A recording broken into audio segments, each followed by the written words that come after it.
Mbote na bandeko boza partout dans le monde, bozolanda biso grâce à votre chaîne Top Africa Télévision. Bienvenue dans votre émission Congo mon pays, et pas wapi to solo laka. Masolo eteli politique ya mboka na biso, République démocratique du Congo. Congo mon pays, une émission présentée par moi, de votre JR Walungwa. Je suis congolais de père et de mère, 100% né Congo, le descendant direct de Simon Kimba. C'est toujours une fierté pour moi, un devoir patriotique pour moi de parler de mon pays et puis surtout de vous informer de tout ce qui se passe dans notre cher et beau pays, la République démocratique du Congo, et surtout la situation sécuritaire à l'est de la République démocratique du Congo. Chers compatriotes, aujourd'hui, Général Makanika et Général Yakutumba sont devenus des bêtes noires pour l'armée rwandaise dans le niveau de Sud Kivu.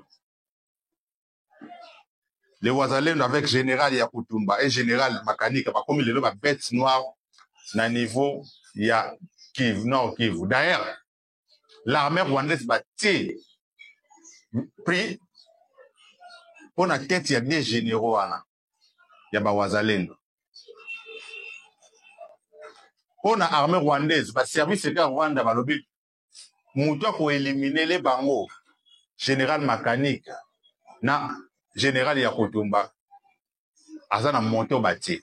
Selon l'information, il parle de 2 millions de dollars, mais 5 millions de dollars, mais c'est que si la tête na bango, ils ont mis en prix par l'ennemi, les services secrets rwandais. Pour l'année, c'est des généraux, bazo, bakomi ba bête noire pour na bango, bango ne bazo salaki.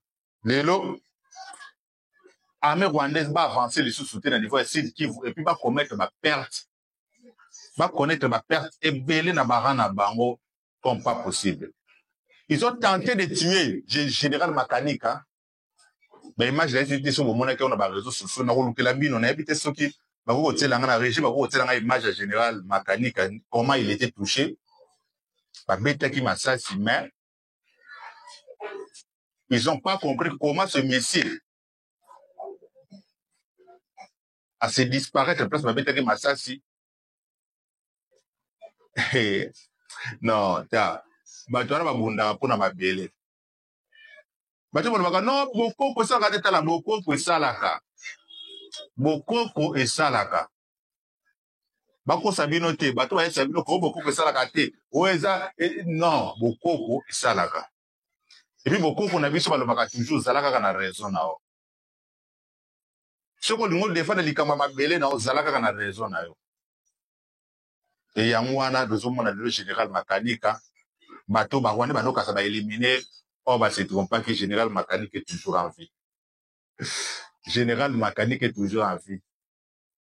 Et la Kandawana, bango mibale balance ba opération makasi na niveau ya axe Kamanyola Katogota. Place ba camion ba armée rwandaise eyaki pour soutenir ba tuna ba bazaki na kati ya nani. Ba na kati ya Katogota.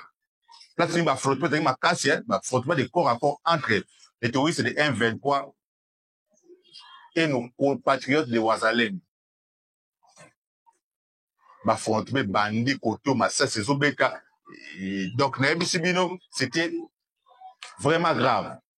Et comme c'est le terrain, bah, Wazalendo a un avantage pour l'année. Bah, le terrain a très bien.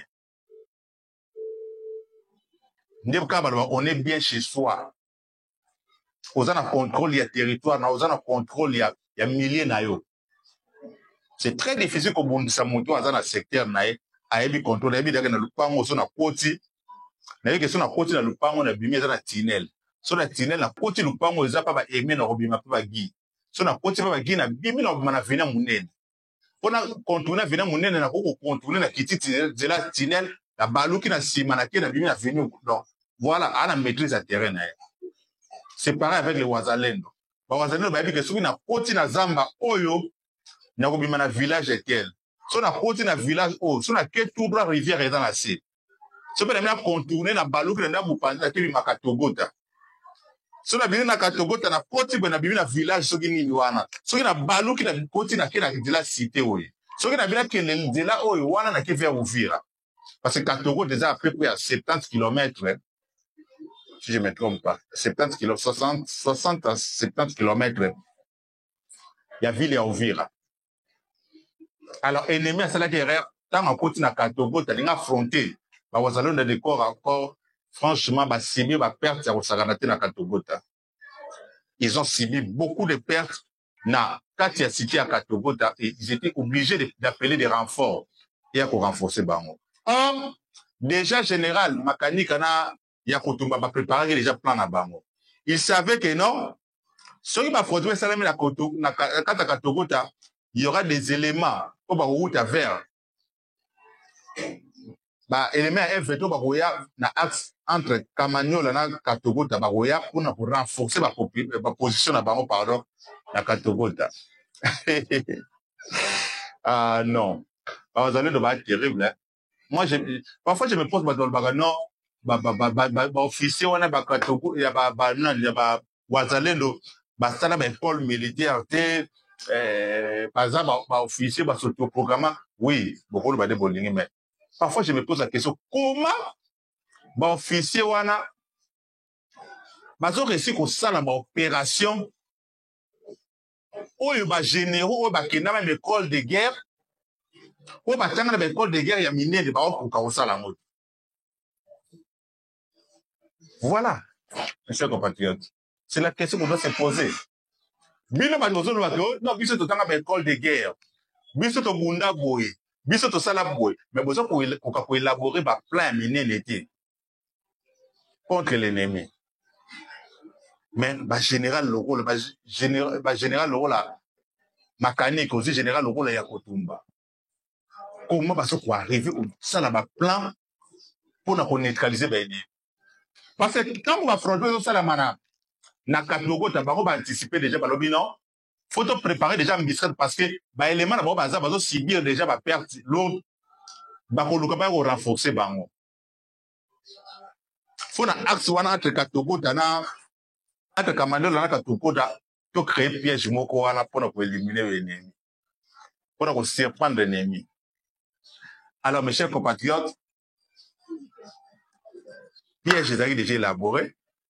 Bah camion, il y a des militaires ougandais et rwandais au bandé pour y a pour soutenir les troupes na bango na front directement les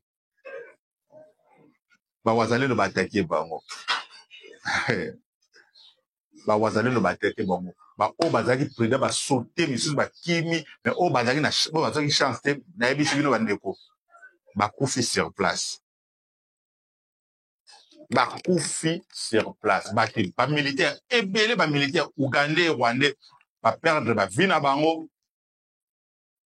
na axe ya Katogota axe ya Kamando na Katogota donc les années piège oyo les deux généraux au bako ba bête noire il y a armée rwandaise na niveau il y a Sud Kivu donc né na autour ba général Makani kana général Yakutumba amour Yakutumba armée rwandaise ba perdre ba militaire ebele bibembe ya kosakana te donc o ba perdre bato na bango na axe wana na yebisaki bino ke le wazalendo bazali na plan o balobaki non soki tolobi tolanda baaccord o FARDC asali ube bapourparler o gouvernement azosala biso nde tokozala bavictime parce que oyo eza mabele na biso barwandais bazoboma bandeko na biso parce que biso te sokoloba oui bandeko na biso ya est mais bango moko bato baza sur place bafrère na bango bafrère biologique oyo bavandi na bango esika moko oyo babotama esika moko bango nde bazomona nde bandeko na bango nde bazoperdre bavie biso toza na Kinshasa eza na bato moto bakoki kodefendre mboka na bango lokola bandeko na biso bango mo ya est lokola bawazalendo oyo baza déterminé bawazalendo baza très déterminé balobi non pas question oyo bakoparler parce que balobi M23 baza déjà na bitide wana et comme un mode opératoire na bango il profite au cesser les faits pour se réorganiser et pour lancer bataille Voilà le to perdre Kishiche. Kishiche, tu as presque tout perdre en haut. Et FARDC va observer cesser les faits au moment où un veteur va cesser les faits, il n'acceptera même pas cesser les faits. Voilà les conséquences. Kishiche est contrôlé par l'armée rwandaise. Pour récupérer en haut, ça fait une année que contrôle la FARDC, mais malheureusement, M23 va réussir au côté de la Kishiche. Alors, côté Sud Kivu, non, non. Et tout ça, vous avez Rwanda. Général Yakutumbana, mécanique, balobi, tout le salaire Rwanda jamais. Faut qu'on déloge bango à niveau il y a Est de la République du Congo. Et surtout na Sud Kivu, tant que bango bazali wana, armée rwandaise va jamais à l'aise, va jamais en sécurité dans l'Est de la République démocratique du Congo. Et de l'autre côté, dans le niveau au plateau, il y a Fizi. Au plateau, il y a Fizi aussi, au plateau, il y a Uvira. Donc, dans Ebisibino, les FARDC va se réveiller maintenant. Ils ont vite compris que non, ça ne sert à rien. Total à Bawazalendo. Bak no bunda biso to fanda to observer c'est le fait babi non, plus jamais. Apparemment détermination Bawazalendo na niveau Sud Kivu et la Moussi notre armée. Et la Moussi ba FARDC. Ils ont vite compris que non. Comment Bawazalendo bazo bunda biso to fanda to accepter mais to observer c'est les faits. Jamais. Et pourtant ennemi a avancé. Ennemi objectif n'est pas qui ils allaient pour faire chuter la ville d'Uvira pour pas un contrôle. Parce que réunion au Salamaki, il y a une réunion organisée na Ouganda. Joseph Kabila était présent. Bertrand Bisimwa était présent. Corneille Nangaa était là.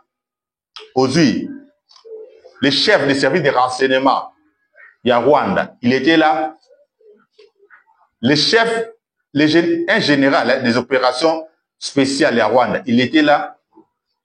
Le général Muhoozi, le fils de Paul Kagame, cette fois-ci, il a travaillé avec les 1-23 sans se voiler de face. Sans se voiler la face, pour démontrer qu'effectivement, il travaille avec les 1-23. Mais depuis à ce qui m'attaque, depuis l'avertissement qui est dans Boulos, depuis les États-Unis, qui est à comme il travaille dans la police. Dans les médias, on a soutenu Félix Tshisekedi, non, c'est faux. Quand il y a réunion, ce messie, il était là. L'objectif, c'est contrôler les sites qui vont bimba. Place pour l'armée rwandaise des alliés. Place pour Wazalé, le Bazali. La FARDC va repousser Baba Sud Kivu. Pareil avec Nord Kivu. Si le professeur ne va pas attaquer ce que le professeur va attaquer. Professeur Ituri, professeur Maniema, na Katanga. Parce que Kalemi, déjà, sur le côté Kalemi, déjà, sur la Katanga. Objectif, on va placer qu'il y a une réunion. Et FARDC, ils ont vite compris, non? Le service de renseignement, le PC, information, ils ont dit non. Tu vas vendre à croiser, va faire décoller le drone. Souko et Mati. Je vous dis, bandi ko pilonner ma position, surtout au niveau de Minembwe. Na niveau de Minembwe, chers compatriotes, FARDC va pilonner bango, va détruire ma position na bango, et belé. D'ailleurs, le général, le chef d'état-major, il y a FARDC, il y a Moko, na image dans lobby, azana niveau ya Uvira, pour la opération, ne salama. Et après, cette instruction est claire. Et il faut rassurer les populations à Uvira que Uvira ne tombera jamais. Ils ont mis tous les dispositifs, ils ont mis tous les dispositifs pour protéger la ville d'Uvira et surtout pour repousser les ennemis à la loin. Il y a Uvira. Donc, chef d'état-major déjà, il faut des autos à Uvira. Je crois qu'il t'a dit Uvira lobby si je ne me trompe pas. Voilà, chez la internaute, au niveau est de la République du Congo, les FARDC va lancer une opération, donc, ce qui va créer, ce qui continue déjà derrière déstabiliser, mais de désorienter les positions. Il y a ennemi na niveau, il y a haut plateau, il y a Fizi, na haut plateau, il y a Uvira. Donc, na haut plateau, surtout, il y a Sud Kivu. Merci beaucoup na bande connaissance ba wazalendo, merci na FARDC na musala kitoko o bozo sala na niveau il y a Est, il y a République démocratique du Congo pour protéger mboka na biso FARDC. Alors bande ko bozo partout dans le monde, na linga zonga la information oyo. Il y a des militaires congolais tués par les militaires ougandais na lac Edouard, si je ne me trompe pas. Non loin à Bungu. C'est là les militaires rwandais et c'est là les militaires ougandais. On va confondre qui bango. Na ba rebelle. Mes chers compatriotes, Ouganda, moi je pense que le gouvernement congolais fait des décisions fermes contre ce pays. De la même façon nous traitons Paul Kagame, c'est la même façon aussi nous devons traiter le président ougandais. Chers compatriotes. De la même façon toujours traiter Paul Kagame, c'est la même façon si nous devons traiter le président ougandais. Ce n'est pas la première fois et l'autre niveau là qui doit. Parfois des pêcheurs congolais. Parfois des pêcheurs congolais. Et pourtant, dans l'acte, il y a une limite entre RDC et Ouganda. Est-ce que les militaires ont la question que moi je me pose? Côté qui est dans la zone, les gens qui sont dans la frontière, dépasser qui limite. Mais zone où il y a biso, côté dans la zone Bango, je ne crois pas. FARDC. Est-ce que bateau na biso, pirogue na biso, la patrouille wana, canon rapide de la patrouille wana, et ça qui na drapeau RDC, c'était pour ce sont des militaires congolais. Mais quand vous voyez les images, ces images, vous allez comprendre que nos militaires portaient des tenues de FARDC. Et il y avait un drapeau, il y avait des drapeaux même, qui montrent que ça, c'est l'armée congolaise. Malheureusement, ils l'ont fait exprès. Congolais. Ils ont tué nos militaires. Après, vous expliquez quoi à leur famille? Notre gouvernement, vous allez expliquer quoi? Dans ma famille, ma militaire, on va faire de la vie là-bas. Et c'est la carte armée rwandaise, armée ougandaise, pardon. Pourquoi tu as dit que babomi ba congolais, babomi ba militaire congolais dans lac Edouard, babomi ba pêcheur congolais, parfois je compatriote. Parfois quand il y a la frontière, quand il y a limite na biso, zone na zone na biso, kangi ba pêcheur, ya Congo ba kena ba na Uganda. Et belé ba kenda bo ba zonga pété. Et belé ba kanga ba ndinga ba zonga pété. Moi, je pense que le gouvernement congolais, il faut, de la même façon de traiter Rwanda, il faut traiter le gouvernement Ouganda. Parce que ce n'est pas normal. Bobo me la biso bande konde wana, bobo me so ba militaire ne wana bande ko sala patrouille. Et quand déjà patrouille sala manabala wana, bomona wana bozo mona ce sont des militaires ougandais. Voilà bozo mona na bobo mona ce sont des militaires congolais. Mais ils l'ont fait exprès parce que ils ont reçu l'ordre. Il y a ba supérieur na bango que non. Bobo mabango. Il y a on est pas ça là mes chers compatriotes. C'est comme ça. C'est pas la première fois. Et comment habiter na bango? Donc je présente d'ailleurs mes condoléances à la famille ou non sur ma perte de militaire, pardon, ma perte de bandeko na bango na catastrophe, na accident wana. Nga na bengo accidenté. Na bengo accidenté. Ils ont des assassinats. Ils ont meurtre de militaires congolais salamion. Et je pense que le gouvernement congolais va saisir même la justice internationale pour cette affaire. Il faut saisir la justice congolaise parce que Burundi m'excuse facilement. Non, de m'excuse pour tant de katangin zété. Non, de m'excuse peut-être pour pécher dans la zone. Tout de m'excuse facilement pour les biso bateau. Beskiz na bino nde kolamusa bato bakufi. Beskiz na bino nde kolamusa bato to baperdre bafi na bo bamilitaire na biso. C'est la question qu'on se pose. Je pense que le gouvernement a mis sur force des mesures nécessaires pour cette affaire et surtout à démontrer, à démontrer partout dans le monde que nous avons un État fort qui protège ses compatriotes. Merci d'avoir découvert partout dans le monde. C'est bien moi, votre frère J.R. Walungo. Je suis congolais des pères et des mères, 100% né Congo. Aujourd'hui, nous sommes samedi, le 17 mai 2025. À la prochaine. Bye.